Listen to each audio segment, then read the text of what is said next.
Salut les millionnaires, j'espère que vous allez bien. Aujourd'hui, dans cette vidéo, je vais vous parler de quelque chose, de quelle est la différence entre un riche et un pauvre. Sujet très intéressant et on va sûrement pas aller sur les terrains que vous vous attendez aujourd'hui. Donc avant qu'on commence cette vidéo, eh bien, comme d'habitude, bouton s'abonner, c'est automatique ça. Si tu n'es pas encore abonné, c'est une grave erreur. Tu dois t'abonner pour recevoir en avant-première toutes les prochaines vidéos et lis bien la description puisque je vais t'offrir deux choses.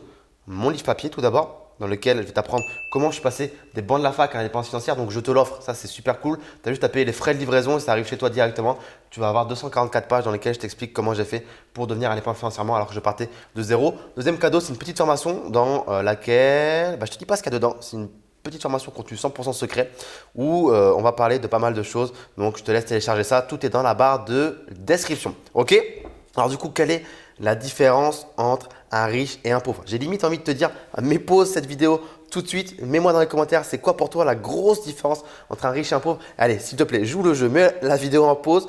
Écris en commentaire c'est quoi la différence entre un riche et un pauvre et après édite ton commentaire ou réponds à ton commentaire plutôt pour me dire ce que tu as pensé de la vidéo. Ça serait vraiment excellent si on pouvait faire ça histoire qu'on ait un maximum de réactions et qu'on voit un petit peu à quoi ont pensé les gens de prime abord lorsqu'on pose cette question-là, quelle est la différence entre un riche et un pauvre? Je pense d'ailleurs que ça ferait un très bon sujet de micro-trottoir si j'allais dans la rue que je demandais aux gens c'est quoi selon vous la différence entre un riche et un pauvre? Et moi ma réponse aujourd'hui c'est quoi? Elle va peut-être vous surprendre. La différence c'est que tout simplement les riches ne possèdent rien. Rien. Ouais, j'ai la voix cassée. Ouais, c'est bizarre comme réponse. Finalement, c'est vrai, on pourrait s'attendre à ce qu'un riche possède énormément de choses.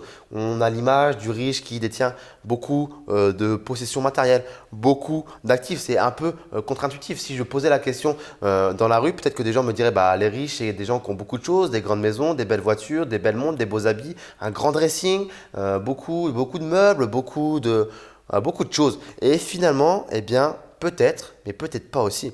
Peut-être pas. Parce que voilà, être indépendant financièrement ou être millionnaire, ça veut dire quoi? Ça ne veut pas dire que vous possédez tout un tas d'actifs à en perdre la raison, entre guillemets. Non, c'est simplement que vous ne possédez pas ces actifs en nom propre. La différence, elle est là. Les riches ne possèdent rien en nom propre, contrairement aux pauvres qui, eux, possèdent tout en nom propre. En fait, ce que vont faire les riches, c'est qu'ils vont se servir de la protection d'une société. Vous savez, lorsque l'on ouvre une société, une société, c'est une personne morale. Ce n'est plus vous, c'est une personne morale. Ce n'est pas une personne physique comme vous l'êtes vous, une personne morale. C'est-à-dire que ça va vous protéger de tout ce qui va être fait au travers de la société. Les dépenses, les investissements sont faits au travers de la société et c'est la société qui est responsable juridiquement de tout ce qui peut se passer. C'est-à-dire que si demain, il y a un créancier, s'il y a un problème judiciaire avec quelqu'un, eh bien, c'est la société, c'est la personne morale qui va devoir se défendre. Alors, même si, bien évidemment, on peut voir ça un petit peu comme un pantin dont vous dirigez un petit peu les ficelles. C'est vous qui dirigez la société, vous en êtes le propriétaire. Entre guillemets, vous êtes le facilitateur de chacune des transactions de la société. Et en fait, c'est la société qui va tout posséder, qui va encaisser l'oseille, qui va dépenser l'oseille, qui va être propriétaire, par exemple, des actifs d'une société, donc soit de l'immobilier, soit d'actifs financiers, soit de voitures, de véhicules, de tout ce que vous voulez. C'est la société qui investit et qui possède. Et c'est pour ça, en fait, que les riches ne possèdent rien. C'est parce qu'ils possèdent tout au travers de société. Et c'est de cette façon qu'ils play the game, comme on dit aux États-Unis. Ils n'ont rien en façade. Les mecs en façade, c'est des mecs pauvres, broken. Ils sont là, ils ont rien dans les poches, ils représentent rien. Limite, on les voit dans la rue, on a pas l'impression qu'ils sont blindés. Mais ils dirigent des sociétés qui pèsent beaucoup d'argent, qui ont des actifs au bilan. Donc c'est très important pour ça. Demain, imaginez-vous, vous avez un bien immobilier qui est détenu en personne physique et un autre bien immobilier qui est détenu en société, il y a une personne morale du coup. Votre locataire qui est en place, je ne sais pas, c'est un duplex, supposons, il monte l'escalier, je sais pas, il était bourré, il a un petit peu trop bu de vin, voilà. Il est bourré, je sais pas, il se casse la gueule dans les escaliers, il se fracasse le crâne sur l'escalier. Je sais pas, il est mort carrément, il est mort le truc, enfin le mec. Et la famille, elle va se dire, nous on va faire un procès, non, l'escalier il n'était pas aux normes ou il y a un truc qui va pas. Ils vont essayer de, vous connaissez l'être humain, dès qu'il y a un souci, dès qu'il y a quelque chose, on cherche le dédommagement, on veut quelque chose, on veut réparation, on veut justice. Eh bien, en personne physique, c'est vous qui allez être face à la justice à devoir vous battre. En personne morale, c'est la société qui risque quelque chose. Donc voilà, bien évidemment, c'est vous derrière la société, donc c'est vous qui avez encore une fois l'encombrement mental de vous dire ah merde, putain, j'ai tué quelqu'un, enfin j'ai tué quelqu'un. Il y a quelqu'un qui est mort dans mon bien, c'est pas non plus la même chose. C'est quelque chose que vous avez en tête, ça vous frustre, ça vous rend triste peut-être, ça vous énerve, ça. Vous dites pourquoi moi, mais au moins d'un point de vue légal, vous ne risquez pas forcément d'aller en prison parce que c'est la société qui détient le bien immobilier, ce n'est pas vous, c'est une personne morale.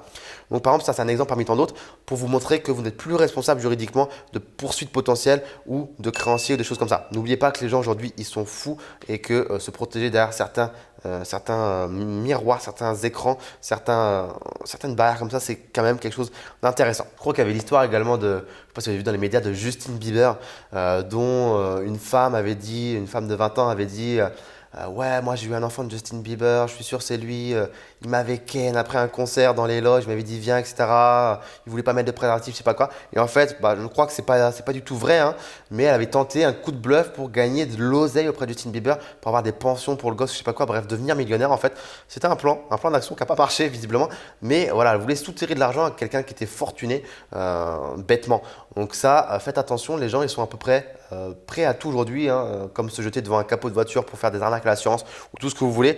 Donc trop se protéger, c'est jamais mauvais. Et également, peut-être que vous avez déjà vu quand vous êtes allé dans des endroits tels que Malte ou Monaco, bref, des endroits où il y a des très beaux ports, où il y a des très beaux yachts, que généralement sur les yachts, c'est écrit Jersey, Guernesey, Malte, ou bref, beaucoup d'îles à connotation paradis fiscaux. C'est pas un hasard, c'est tout simplement en fait que ces bateaux, ces yachts sont détenus par des sociétés et dans des juridictions où eh bien, ce sera beaucoup plus avantageux fiscalement pour les propriétaires de détenir ce yacht dans ces juridictions-là. Beaucoup de riches vont posséder donc des yachts par leur société, des jets privés, des voitures de luxe, etc. etc. Ce n'est pas un hasard. Donc tout est détenu par des sociétés. C'est vraiment le gros avantage aujourd'hui entre les riches et les pauvres. D'autant plus qu'en société, quand on a une société, on dépense d'abord et on paye des impôts s'il reste des impôts à payer. Alors que quand on est, entre guillemets, un pauvre et qu'on est en nom propre, on va d'abord payer sa part à l'État, on va payer ses impôts parce que l'État c'est le premier à qui on doit payer si on est dans la merde. Et ensuite seulement s'il nous reste des choses après, on dépense. Sachant que lorsque vous allez dépenser, vous allez en plus payer de la TVA sur chacune de vos dépenses. Alors qu'en société, la TVA est potentiellement récupérable sur ce que vous allez dépenser. Donc ça là, c'est également un gros avantage des riches, c'est d'avoir des sociétés, c'est vraiment la grosse différence. Également, pour alimenter un petit peu cette vidéo, souvent, et vous allez le remarquer, les riches sont des gens qui dépossèdent beaucoup, qui sont minimalistes dans ce qu'ils possèdent. Je vous ai dit qu'ils possédaient tout via des sociétés, des actifs. Je parlais beaucoup d'actifs immobiliers, financiers, etc., etc.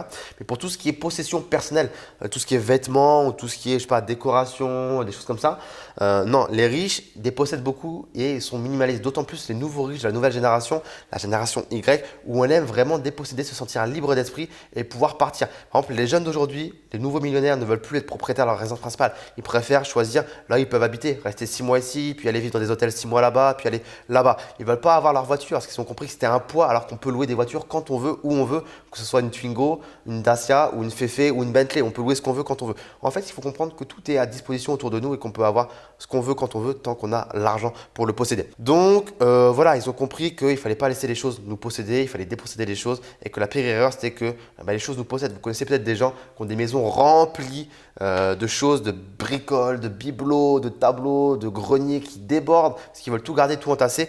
Non, moi je ne pourrais pas parce que ça encombrerait l'esprit pour pas grand-chose. Les riches ont compris que les expériences valaient mieux que le matériel. Et encore une fois, voilà, on n'emporte pas les expériences au cimetière, mais on n'emporte pas non plus son matériel au cimetière. Donc vivre des expériences, c'est quand même quelque chose de beaucoup plus important et impactant dans le cerveau que de détenir des biens matériels. Donc voilà en tout cas pour cette petite vidéo. Dis-moi si tu es d'accord, enfin plutôt maintenant tu dois répondre aux commentaires que tu avais, j'espère, publié en tout début de vidéo. J'espère que tu as joué le jeu. Et dis-moi si tu pensais à ça et qu'est-ce que tu penses de ce que je viens de te dire. Est-ce que tu es d'accord ou est-ce que tu n'es pas d'accord? Est-ce que tu détiens une société et si tu n'as pas de société, pourquoi tu n'as pas de société encore pour l'instant? Donc si tu as aimé la vidéo, petit like, partage la vidéo avec des gens qui sont intéressés par cette thématique autour de l'argent, de l'entrepreneuriat et de l'investissement. Et si toi, tu as envie d'entreprendre, d'investir, de devenir indépendant financièrement, n'hésite pas à lire la barre de la description puisque j'ai un petit c'est pas un cadeau, c'est un beau programme pour toi. Ça s'appelle l'école de l'élite financière dans lequel je t'apprends à entreprendre et à investir voilà, dans l'immobilier, les marchés financiers, les crypto-monnaies, comment écrire un livre, comment t'expatrier. Bref, je t'apprends beaucoup de choses. Je t'invite à aller voir. Le contenu est très dense. Et sur ce, merci de m'avoir écouté. Je te dis à très vite. Ciao, ciao.